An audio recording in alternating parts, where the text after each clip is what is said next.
Hey friends, I'm Daniel Nesbitt, and we are going to be exploring Fontself today. And to be fair, just to start, I've actually never worked with Fontself before. I've seen this in a number of places online. It's certainly crossed my path once or twice, and if there's anything I do know about this app is that it's really been geared towards people who may not have the desire to jump into actual font making software right away. Maybe you're looking to create a simple font, maybe you're looking to just get your feet wet, decide if this is something you enjoy, or maybe you just want to crank out a super quick font and you really don't want to be fussed with all of the details. So, I mean, I'll be honest, it's captured my attention. It certainly seems interesting. What excites me about this is that it makes use of an app that a number of designers would probably have in their arsenal, namely Illustrator, where we're at right now. I do know they make this extension for Photoshop as well. Truth be told, I've not used the Photoshop extension. I just have the Illustrator one as part of way back when I purchased this. But yeah, I figured I would dive in and just give this a go. I guess just to be clear to start, this isn't a paid review, or I don't even know if I want to call this a review. Maybe this is just like a first look or a first experience or something like that. I know many of you have followed along with my designing a sans serif series, so I kind of figured that this might be of interest to some of you, particularly if you were interested in getting into the type design process, and maybe what I was covering there in Glyphs just isn't in the wheelhouse for the moment, shall we say. So one thing that intrigues me about this is, to get to this point, I probably should add here, Fontself does come with an option to create a font template. So to get to this point, really all I've done is I've opened this window and I just chose font template. So right off the bat, this is what you get. And I know that you're able to drag and drop your letters in here. I believe you can do a lowercase alphabet here of some sort. We'll figure this out. But anyway, I know you can drag and drop your letters in here, and I know you can assign those characters to whatever you need to do. So I guess I'm just going to jump in, and we're going to do, I guess, something simple. I genuinely have no idea how far I'm going to get in this, but hopefully this is enough that you at least get an idea and a feel for what to expect here. I'm just going to do some kind of type. I really have like no idea what I'm even going to design here. I'm going to switch this over to outlines as well, just to kind of help me out. So, I mean, some things that I know is drawing vectors in Illustrator is a bit different than drawing vectors in, let's say, Glyphs. I don't think you have as many options in Illustrator as you do in Glyphs for doing things. But that said, I've certainly done my fair share of vector artwork in Illustrator. So I know enough to get around. I guess we'll put it that way. I am kind of riffing too off the background glyph here, which, maybe for the sake of this demo is fine. Off the bat, though, I mean, some things that I can tell you, and this isn't really related to Fontself, but more Illustrator, is that you do miss a few tools and tips and techniques and whatnot that you would typically see me use in Glyphs. So, for example, as I'm dragging my points around here, you don't really get the point control for this stuff. You don't get things like speed punct to really check your glyphs or anything like that. So you are a little bit more on your own for that, which could be fine, especially if you're designing your first typeface. I only point this out not because I want to trash on anything. I genuinely don't, but I do think that in all fairness, these are things that you probably should be kept aware of. So, I mean, just as I was talking there, we got through an N. Now, I don't think you need to merge all your shapes together, and I'm going to try this at first without doing that. So, to do this, it says any character, and this might actually be because I didn't merge everything together. So we're just going to do any character, and yep, that that did not like that. But I mean, already I can see that this is really easy, so let's try group it. Does that do it? There we go. So it does recognize that I have one shape now, and I'm going to just switch that to an N. And yeah, I guess that's all it took. So it's good with my N. So I'm just going to jump around here. I'm just probably going to do a few basic characters. So obviously with an N, we've got probably, I think, an H here, which I think that's still grouped together. And it looks like you do have to drag this over that little block there, which is fine. So we'll flip that to H. It auto-alphabetizes, which is great. That's good to see. Let's dive over to the M real quick. And again, as I'm doing this, I'm not really... I'm going to be glossing over a lot of details and things here. I'm not looking to make a perfect typeface right off the bat here. Again, this is just seeing what the software can do. So we'll grab an M there. Let's see. Pathfinder effects should be applied. I'm just going to hit OK and see what happens, but it looks like it does kind of get a little mucked up there. So we're going to delete that. And actually, I'm just going to move this to the side real quick. We're just going to go through and merge that together. Now, if I was doing this, for a proper actual typeface, I would probably be a little adverse to doing that, but oh well. We're just having fun. That's really going to be the point of this. Is I'm just going to have fun, and we're going to see what comes of it. And if I encourage somebody to take the leap in, maybe you were on the fence about Fontself, or you didn't know what was going on with this, if it's something that fit for you. I'm just hoping that today's episode is enough for you to determine where you land on this. So, I mean, we're looking pretty good here. Now, again, like I had mentioned in some earlier episodes of making a sans serif, I mean, I'm kind of creating a cardinal sin here, or doing a cardinal sin of not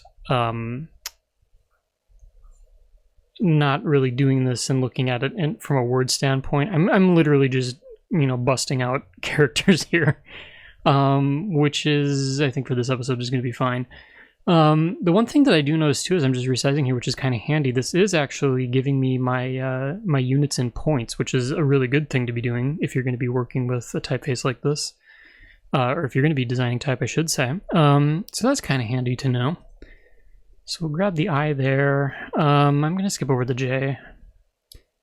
Let's go over to the L. Of course, in the background you hear my fan going off. I think that's more to do with Illustrator than Fontself, if we're going to be completely fair to the process here. So just continuing to do that. I would like to know, and I'm sure there's instructions on this about how to get this to auto-recognize or do whatever it needs to do for the letters there as I'm dragging and dropping, but oh well, we'll keep trucking along here. I'm actually kind of, if I'm honest, I'm having fun with this. It's I literally booted this up with pretty much zero expectations. Frankly, I did not know what to expect with this. And I have to say, I'm actually, first glance, pleasantly surprised with what I'm seeing here. So, I mean, again, like it's kind of what I was mentioning before. There are some limitations with lining things up. Another limitation here that I am seeing, and again, this isn't really directed at Fontself, but Illustrator, is it's a lot to do with building the shapes. So one of the things that I'm looking at right here is typically when you draw the letter O like this, I'll get my spacing here, and I'm going to get it there, and I'm ballparking this. I'm not going for anything here. So the thing is like I would get that, and I'm just gonna knock it out with Pathfinder. So as I have this set up here, I would want to go and extend these out more. And again, this is an Illustrator thing, but I really don't think I have a good way to. Well, maybe I do on the side here. Let me take a look before I completely. Whoops. Yeah.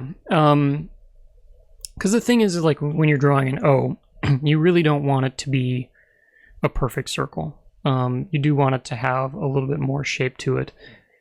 So that, again, that's kind of a challenge that I'm seeing here. But again, I think this is more the product of being in Illustrator than anything. But one trick I am going to use here, we're going to give it a go, is I'm going to lop off that and that. And then actually I'm just going to close this shape. Oops. Of course, now it's going to be cranky. There we go. So for the sake of this, what I'm going to do is I'm just going to copy and paste this, and then we're going to do a little bit of transforming here. So I'm going to shear, oops, not shear that. I want to reflect this. So we'll flip it vertical. And then we'll do a little bit of aligning here. Let's see, I need to get my alignment tools. So distribute spacing, we're going to do 0 point. So that gets these two pushed together like such. Actually, because these are mirrored, I'm just going to go ahead and do this. I'm going to make these two pieces instead of one. We'll keep the top in place, which is fine, and then I'm going to distribute spacing the other way. Merge all of those together, and there we've got, I guess it's a respectable looking O, so we'll grab that and throw that in. I guess I might as well just grab this and do a couple, maybe just do the BDPQ, and then we can do a little bit of exploring elsewhere in the plugin as well. So again, I'm just going to quickly do these. Like I said, this isn't a tutorial or a review for that matter, but just kind of let's check it out together kind of thing. So yeah, so I'll try and make this look as good as I can. There is going to be a lot wrong with this. If I was going to continue with this as a proper typeface, I would definitely want to put some more work and effort into it.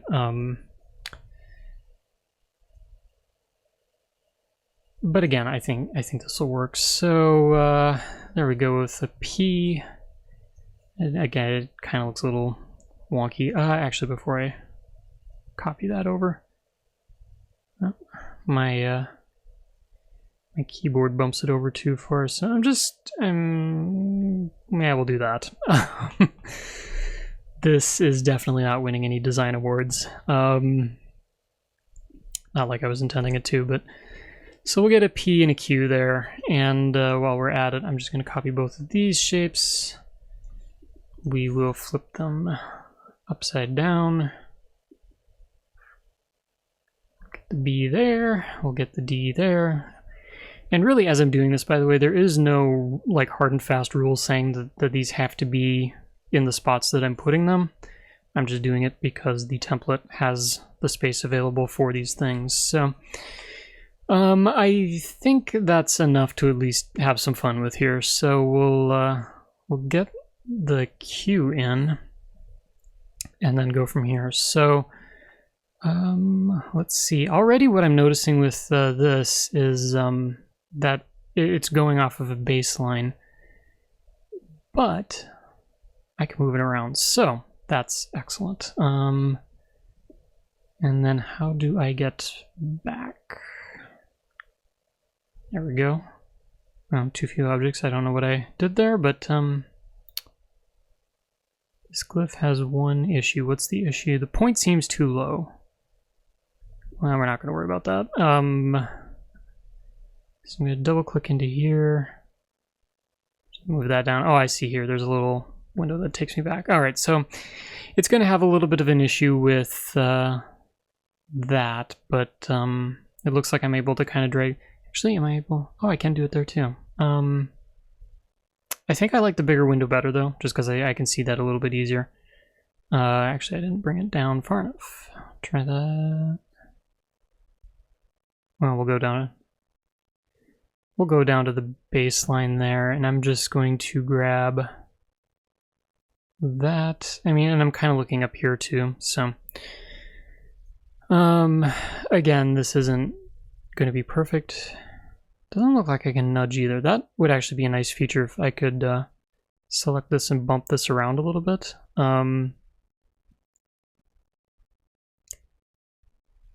Sure, we'll go with that. So I've got a little preview window here, so I can type in words, which is kind of neat. Pool, hill, hum, bud. I can do limb. Just trying to think of a few things. So, I mean, already what I'm looking at here is I have whatever default side bearings this came with. This does seem to have a suggested 100 and 100 on either side. I guess that's fine. Actually, move that B down a little bit. And move that down. So that's kind of handy that I can go back and forth here a little bit. I'm actually going to move this window over because I don't know that I'm going to be in Illustrator proper as much anymore. But yeah, I mean, I've got a nice start to a thing here. So what can I take a look at? Let's see, we have font info, so I can give myself a name. And this is very similar to the font info window in Glyphs, so all of that looks pretty good. Letter spacing. So it looks like this is doing this more in a broad sense. Yeah, so I don't know. I guess I wasn't paying attention to what I was clicking, but it looks like it's moving that in increments of 2. Yep, so increments of 2. Line spacing, I'm assuming that's the same thing. Scale. Looks like you can kind of adjust that one way or the other. That's kind of handy. What does Smart do? Automatically adjust spacing and kerning for all glyphs. That looks interesting. I'm going to hold off on viewing that for a moment. This is kind of interesting. So what did I just click on? Advanced. All right. So this is really actually kind of cool. So I clicked on advanced and it brings up this window here. Now it gives me the option that I can do a uniform width to all glyphs. So that's handy if you're doing something like a monospace. But one thing right off the bat here that I actually like is this little spacing or side bearing thing here. That's really handy, and I'm guessing, yep, I can type in this window too, but it pre-populates that, which is, again, really handy. So it gives you a couple, or actually a few common phrases here. Minimum, hamburger, Fontself. Yeah, that's actually pleasantly surprising and really cool. So I could go through and adjust my my side bearings here. I'm guessing. Okay, so kerning is actually really kind of cool too, because it looks like it even gives you all the kerning pairs as well. This does have kerning pads, so it looks like I can adjust how things are here. It looks like it's got a few options. I'm not sure. Okay, so looks like you can change the. Oh, it looks like you can go from white to a black background to a transparent background. So, okay, very handy. You can zoom in and out, set point size. Align it left or right. That's kind of neat. I'm guessing you can do the same down here. Appears so. Sample text all lowercase, so you can adjust that, which is kind of cool. All right. I'm kind of digging this. But what I was really interested in, and I'm sure many of you are too when you saw this, is what the Smart does. So I'm just going to go ahead and say, let's make this Smart spaced and kerned. Now it's saying 100 around vertical shapes like H. You know, I'm gonna roll with it, and my decision is being based on hill. It looks good, so let's see what happens here. So it's gonna do some thinking, and I just saved 27 minutes of hard work. How awesome is that? Optically spaced, 10 kerning groups defined, 54 kerning pairs created. And then I can go to the advanced panel again for additional adjustments. So that's pretty neat. So yeah, it looks like it adjusted my side bearings here. You know, I don't know too much about kerning here, but But yeah, I mean, look at this. It's got all of my kerning pairs here, and yeah, the B with all of those, and I can go through and I can tweak these a little bit further if I would like. But how cool is that? Like, you can go through and effectively, I mean, think about how fast you could design a typeface with this. It's you know, really, as I'm going through and experiencing this, I really could see this being beneficial towards you know, probably beginner type designers. Maybe you don't understand everything. And you know, the thing when I started designing type was I really aimed for what I like to refer to as quick wins. You know, there is a lot to take in when you start designing type. There's a lot to consider. I've purchased books upon books behind my desk here, which I suppose you can't see, but you know, I've really studied a lot about that, and particularly when I was getting started, I got my start in Glyphs, and I had to figure all this out on my own. Now, the thing is when you start on a font, or you know, probably any project, it's really easy to be excited at first, and then eventually it kind of drags on, and you know, maybe you lose steam, maybe you get bored or frustrated or something like that. And you know, really, my first typeface, the true typeface that I ever did, was kind of a slog to get through. Because there was so much work to do, and it really did go through a lull. I would have been interested to have this back when I started, or at least known about this when I had started, because, you know, particularly when you're experimenting with shapes and you're starting to experiment with how letters are formed and whatnot, you know, having those quick wins really, I think, encourages you to keep moving forward. And it's not to say that you couldn't use this in a professional setting. I think you could. You know, I think the issue that you'll run into with this setup is that you're probably going to run into more limitations on the Illustrator side of things, especially if you've watched my my Glyphs tutorials or my Glyphs videos. You'll notice, like, when I go through and I'm working with vectors, honestly, Glyphs just gives me a lot more options and a lot more things that I can do with like handles or with point placement or things like that. And I lose a lot of that in Illustrator. Again, that's not something on Fontself, though. That's just what Illustrator does. But anyway, I think, you know, if you just want to get something quick, if you want to get something started, this is great. If you are a more experienced type designer, I don't think I would write this off either. And my reasoning behind that is one of the things that I've really noticed is when you're building a letter system, you might have one or two characters that kind of serve as the inspiration or the source for the typeface, but sometimes you really just want to quickly see, are you on a good idea? Is it not so great? You know, whatever the case might be. I could see this being a tool for effectively rapid prototyping. I mean, as you saw, within a couple minutes, and you know, granted, I'm not doing a full alphabet here, but I was able to very quickly put something together, something that's serviceable and usable. I could go through and I could install this, which might as well just see what happens here. We'll go with my cool font too. But I mean, very quickly now it's installed, and if I just I'll just find some space here in my my things. So let's just write the word hill.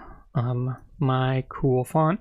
I mean, look at that. It's already a usable typeface in Illustrator, and I mean, you literally watched in this entire episode me go from start to finish to put that together. So, I mean, from a rapid prototyping standpoint, I think this could be a really beneficial tool.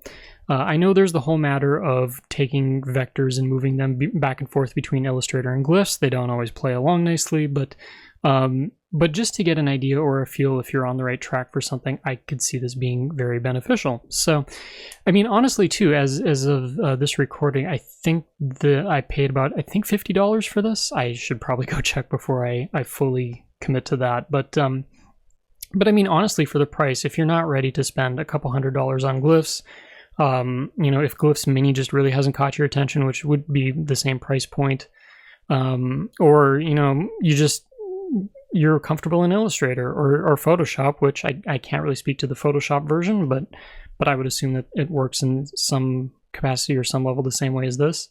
I think this could definitely be worth checking out. So, I mean, yeah, it's awesome. I'm actually really impressed with this. So, I think we'll wrap that up here and call this episode a wrap.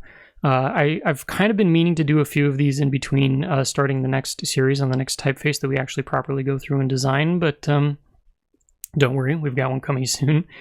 But in the meantime, I guess I'll throw this out here. Have you worked with Fontself before? Have you heard of Fontself? Are you using it on any projects? I would genuinely love to hear what your experience is with this. I'm sure there's more to this than I've uncovered here in this video, but I'm genuinely interested to hear what you have to say about it. So if you haven't already, hit me up in the comment section below and share your experience with this. If you haven't already, make sure to like and hit the subscribe button as well, because that's what keeps this channel going, keeps these videos coming. As always, thanks for watching, and I'll catch you next time.